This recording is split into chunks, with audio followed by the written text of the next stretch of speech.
बिस्मिल्लाहिर्रहमानिर्रहीम। अस्सलामुअलैकुम, मैं हूं सुंदस खान। शामिल करते हैं हेडलाइंस। एसएसपी मलिर इरफान अली बहादुर की हिदायत पर एसडीपीओ कायदाबाद एसएचओ शराफी गोट ने पुलिस की भारी नफरी के हमरा गैर कानूनी मवेशी मंडी पर ऑपरेशन किया। ऑपरेशन के दौरान पुलिस पर फायरिंग भी की गई। मवेशियों को तहवील में लेकर मुतअद्दिद अफराद को गिरफ्तार करके मुकदमा दर्ज कर लिया गया। लियाकताबाद पुलिस के मंशियात फरोशों के खिलाफ कार्रवाई। बदनामी जमाना मंशियात फरोश साबिर को गिरफ्तार कर लिया गया।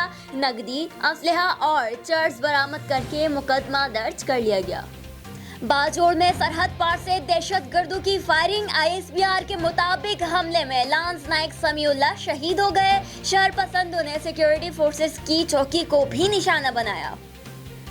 पढ़ाई के साथ रेडी लगाई, हिम्मत दिखाए मुल्तान के हुज़ैफा ने पहली पोजीशन पाई। मेहनत करने वाले 16 साल के तालिब इल्म को सिला मिल गया। मैट्रिक साइंस में जिले भर में अव्वल है और वालिदैन का सर फख्र से बुलंद कर दिया।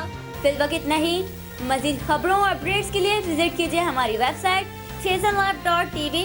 इसके अलावा आप हमें फेसबुक और ट्विटर पर भी ज्वाइन कर सकते हैं। देखते रहिए CSN।